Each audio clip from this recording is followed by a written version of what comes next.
Hello, hello, hello, hello. Good morning, good morning, good morning. Kumusta? Mayong adlaw ka natong tanan, mga kaigsunan ug mga kasampyak. Here we go again.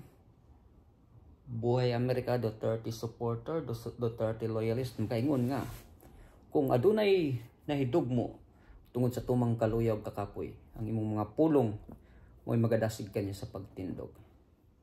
Okay, mga kasampyak, ano bang pwede nating pag-uusapan ngayon?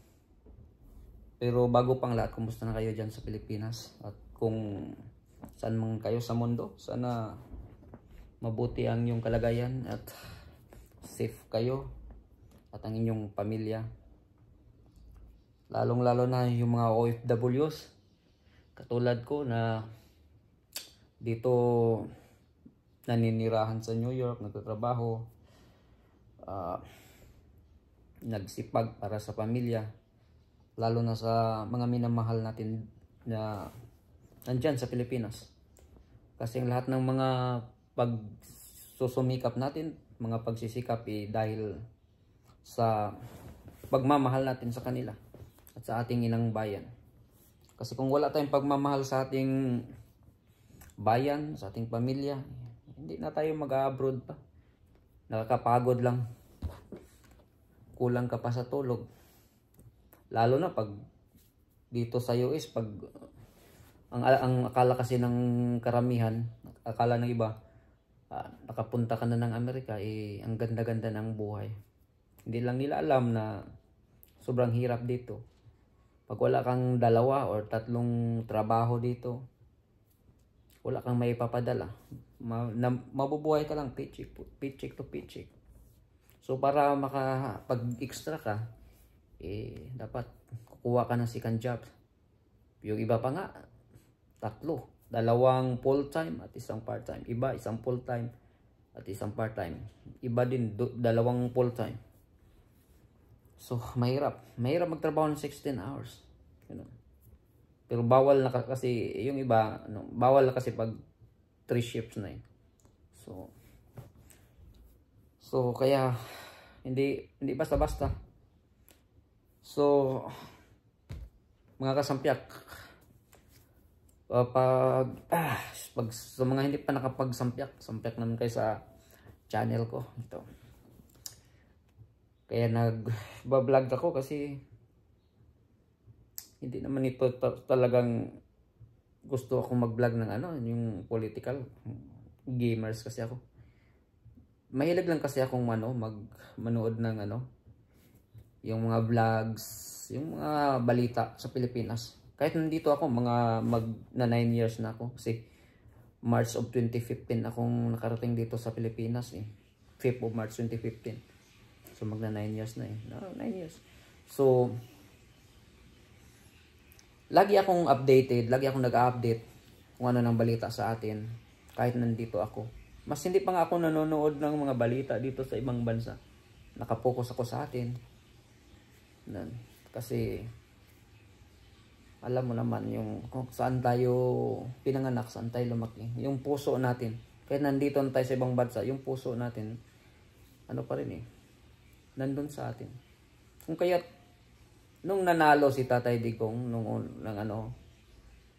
nung eleksyon pagka-presidente, tuwang-tuwa ako kahit ako dun bumoto ako sa kanya dito At saka, kahit yung mga taga-ibang bansa, mga taga dito, nasiyahan sila Lalo na yung mga itim Kasi sabi nila, ganda, tikas ng presidente nyo. Lalo na yung minura si Obama, at saka yung tungkol sa killings na nangyayari sa Pilipinas at yung sa US, anong pagkakaiba. Paano daw yung mga killings ng black people daw dito, ano yung pagkakaiba sa killings na nangyayari sa Pilipinas. Although killings yun, pero doon mga drug addict, mga kriminal yung pinapatay niya, samantalang dito pinapatay lang ng walang man lang. So bilib na bilib sila kay Tatay Digong, kaya suportado ko. Feel ko yung niya, yung tatay na mentality, yung pagmamahal sa mga anak. Kakaiba siya, kaya hindi na ako ma-surprise na wala siyang talo pagtakbo ng pagka pag, pagtakbo niya bilang politiko, simula't una hanggang tuloy-tuloy na hanggang naging presidente siya. At kahit nung bumaba man siya sa pwesto, pa rin yung ratings niya, trust ratings, yung mga approval, yung mga 80 plus pa rin.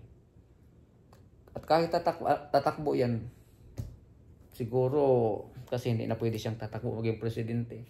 Halimbawa, tatakbo siya ng senador, congressman, or ganon, mananalo pa rin yan. Susuportahan pa rin yan ng mga tao.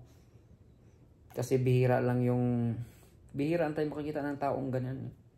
Kaya bawat siya nagsasalita, pati ako naiiyak nararamdaman ko talaga yung kakaiba talaga, yung parang tatay natin na approach. Kaya nang bibirahin na lang siya ng basta-basta at pinabastos ng mga dilawan, mga kakamping. Ngayon sama-sama na silang lahat. Kaya ako nasasaktan din ako kasi itong mga taong to, lalo na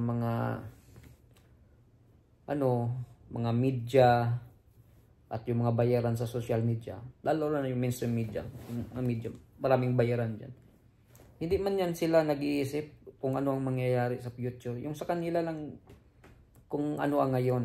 Binabayaran sila ng administrasyon, di natin alam. Pero yun yung maraming kuro-kuro. Obvious naman. Kasi sa dami-dami ba namang ginagawa niya or nagawa niya na maganda, tapos bibirahin mo lang, babastusin mo lang yung tao, paggalang mo lang bilang isang tatay o lolo na nakakatanda at bilang nagsilbi ng bayan. Kaya ako nasasaktan kasi napipil ko, di ko alam kayo, basta ako napipil ko. Mga politiko kasi laki akong probinsya nakikita ko kasi pag niloloko tayo Unang approach pa lang ng mga politiko pagtrapo, mababasa mo na sa mata nila sa mga pananalita, sa mga kilos nila. Kung kaya't basta ako nasasaktan ako Kaya sabi ko mag-vlogs na lang ako. Hindi naman ako magaling mag-vlogs mo ganun. Gusto ko lang ilabas yung nararamdaman ko kasi ako hilig ko boxing, karate. Yun yung hilig ko Basketball hilig din ako, pero boxing talaga, boxing, karate. Saka mga games. Pero sa politika lagi akong nanonood ng mga vloggers na mga sikat na mga vloggers. At sa mga balita, pinapanood ko both sides, mga negative, positive. Kasi doon mo malalaman kung ano ang tama, ano ang mali, sino ang nagsasabi ng totoo. Kaya hindi lang baniniw, hindi lang pakikinggan mo yung mga magaganda lang, yung sa mga pro Duterte, yung pro government, or saan pro sila. Lahat dapat panoorin mo, dapat pakinggan mo. Tapos mag-research ka rin para malalaman mo kung ano ang tama, kung sino yung nagsasabi talaga ng totoo. Ngayon, hindi ko na alam kung anong ang gulo-gulo na sa atin sa Pilipinas. Gusto ko pa naman sanang umuwi. Sa panahon ni Tatay Digong, gusto kong umuwi, pero tinamaan ng COVID. Maraming ako, nasa hospital ako nagtatrabaho Sa panahon namin,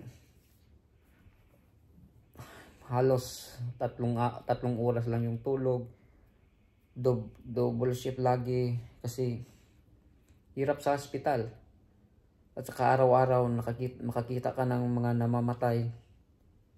Lalo na sa trabaho ko, walang akong makita. Sa nursing home man ako, wala akong makikita na doktor man lang, hindi. Mga nurse lang yung nandun at sa mga patient care technician, mga certified, mga nurse aid. Yung mga doktor mismo ay takot, hindi pumupunta, na on-call lang sila.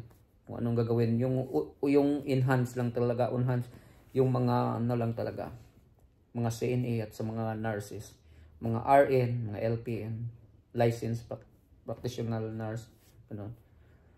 So, kaya maraming namamatay. So, hindi ako nakauwi nung panahon na yon. Kaya, nung time na yon, sabi ko, pag bangag yung presidente natin, baka zombie na tayong lahat dyan. Yung mga pamilya natin dyan sa Pilipinas. Pag katulad ngayon Pag yung COVID talaga tumama sa panahon ngayon, iwan ko ba, ano na mangyayari sa Pilipinas? Pasalamat lang tayo sa panahon ng COVID. Presidente natin si Tatay Digong. Magaling. Hindi matalino. Ano. Hindi naman sa kailangan natin ng yung matalino talaga na magiging mamumuno ng ating bansa. Yung importante may puso Importante din yung may kunting talino, may kunting alam, para hindi naman tayo mabubuli, hindi tayo maluloko ng ibang bansa, ng mga tao, kahit sa paligid natin. Kasi pag wala tayong alam din, lulukuhin tayo. Ultimo mga kasamahan mo dyan, yung karamihan dyan, puro ano lang yan, manggagamit lang yan. Tulad ng, tingnan mo yung nangyari ngayon, ginagamit si Inday Sara. So yun, nakapasok yung mga bangag. Sama-sama na sila, mga yellow, puti, ano ng mga kulay nila. Kung kaya't, iwan ko ba? Lalo na ngayon, ang gulo-gulo na ng Pilipinas. Yung presidente natin, subordinate din siya kay Zelensky.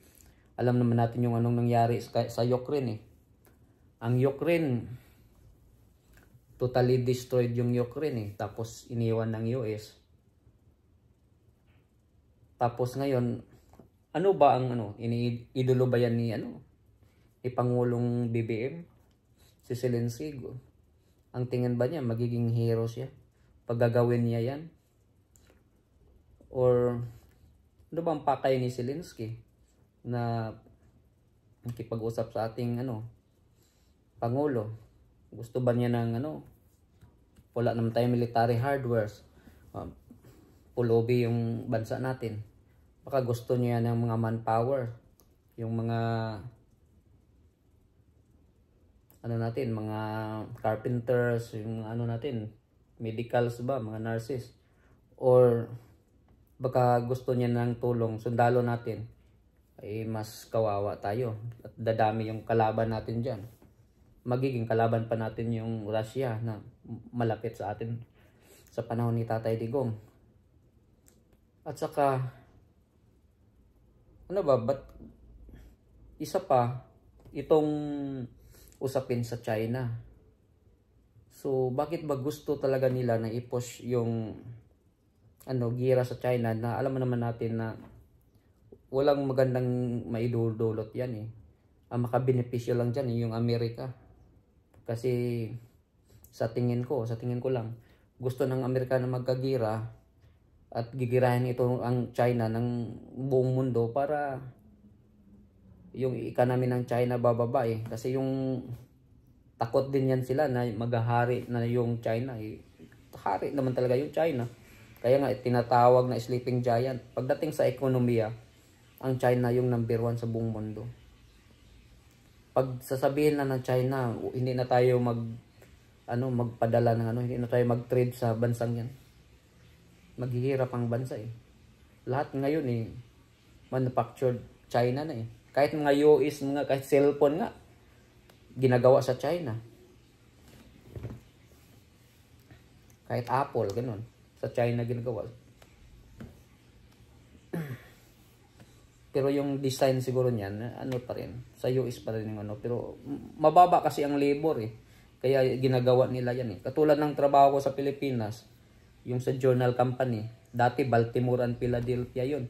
Pero binigay nila sa Pilipinas kasi yung sahod ko, kung balikan ko mga 2015, sahod ko, pag i-convert sa dollars, mga $5 lang.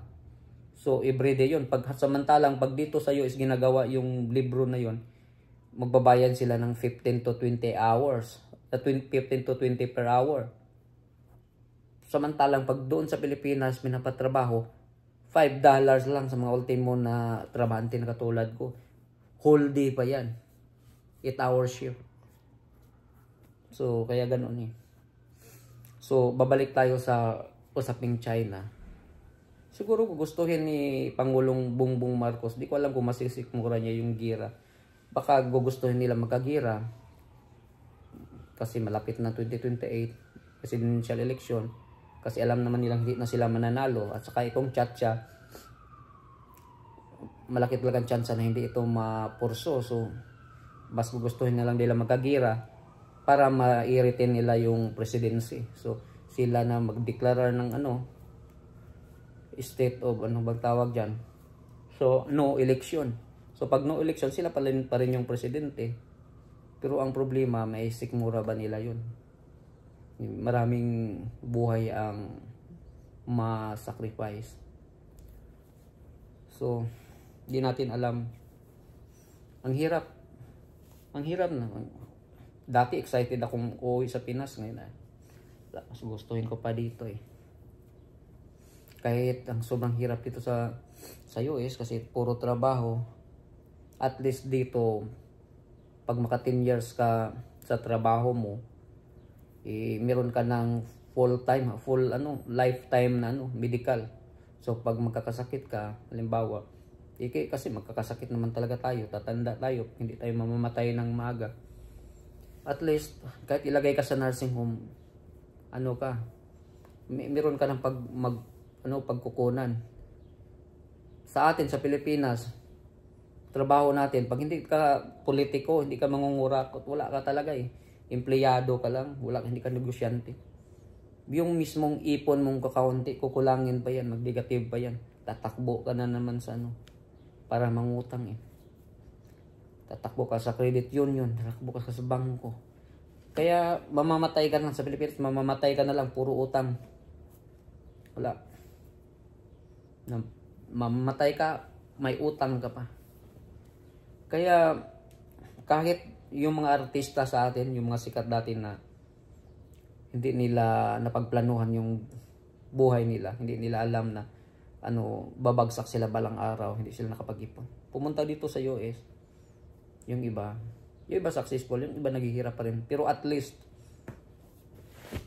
madala nila yung pamilya nila, dito na sila maninirahan, big opportunity lalo na sa mga anak, mga nila, next generations, para makapag-aral. Kasi dito, pag nag-aaral ka, pwede mong at the same time magtatrabaho. Basta magsusumikap ka lang. Yan ang kagandahan dito. Yun yung opportunity dito sa US. Sa atin kasi manghirap. Pag nag-aaral ka, aral ka lang talaga. Trabaho ka lang talaga. Dahil sa dito pwede ka naman mag-part-time or full-time. Pwede ka naman kukuha ng mga ilang units tapos trabaho. Sa atin, hindi, mahirap may pagsabay dahil sa sistema din. Sa sistema natin. At saka, pag pag nagtatrabaho, ang hirap sa atin. Pag-apply pa lang ng trabaho, ang hirap. Kasi may discrimination na with pleasing personality. Pag matanda ka na, hindi ka natatanggapin. 31 years old pataas. Ang hirap na. Dito kahit 70 years old ka pa, 80 years old ka pa, pag kaya pa ng utak mo, kaya ka pa physically, walang sa'yo eh. Walang company na pwede kang tatanggalin o basta kaya mo pa. Yun yung kagandahan dito. Pero at least, mga 60 or 65, pwede kang pwede ka nang mag-retired. At least maka 10 years ka. Ako sa city mga 5 years na ako ngayon. So 5 years, meron na nga akong ngayong September magpa 5 years ako. Meron na akong half na retirement. So pag halimbawa mag-retire, hindi man pwede mag-retire kasi wala pa sa edad. Kahit mag-exit na ako sa trabaho ko, maghanap ako ng ibang trabaho. Nang yun ang tawag yun, para naka-deposit na lang yun eh. At magagamit ko one day, at least may kalahati na ako. Pero mas gusto ko pagkaya pa, kahit medyo stressful yung trabaho, kaya ko pa naman mag-extend more 5 years. So kasi within 10 years meron ka ng whole life pension. So kahit po uuwi ako ng Pinas, at least pag matanda na ako, uuwi, may pagkukunan ako medical ganun. Pero mas mabuti na rin dito yung medical eh. Kahit hindi naman perfecto, wala namang perfecto na bansa, pero at least ahead dito kumpara sa atin sa Pilipinas. Sa Pilipinas, yung insurance mo doon hindi pa covered, hindi pa accredited lahat ng hospital. Makipag-away ka pa sa tatawagan mo, makipag-away ka pa, hindi kami accredited ng hospital na yan wala talaga. Kaya ang hirap. So mga kasampyak, lang tayo, bantay-bantay lang tayo, tingin-tingin lang tayo. Wag nating paintulutan na yung gobyerno, kung sino mga politiko na paglalapastanganan yung ating karapatan, yung ating pagkatao, yung ating bansa. Ipapakita natin sa kanila na tayong mga tao, tayo yung nagluklok sa kanila, tayo yung makapangyarihan. Kasi pag hindi tayo magtaas ng boses natin, yung mga kamay natin, hindi natin yung ating dignity, patuloy tayong yuyurakan, patuloy tayong aapihin ng mga politikong ito. Kasi akala kasi nila sila lang yung magaling, sila lang yung matatalino. Kasi nakapag-aral sila sa mga standard schools. Pero hindi nila alam na gising na ang mga tao, gising na ang mga Pilipino ngayon. Hindi na namumuhay sa mainstream media. Meron ng social media tayo, at saka na-experience na natin at alam na natin yung anong nangyari sa nakaraan. Kung kaya wag na tayong magising na tayo, wag na tayong patuloy na walang ginagawa. So mga kasampyak, maraming salamat po. Thank you.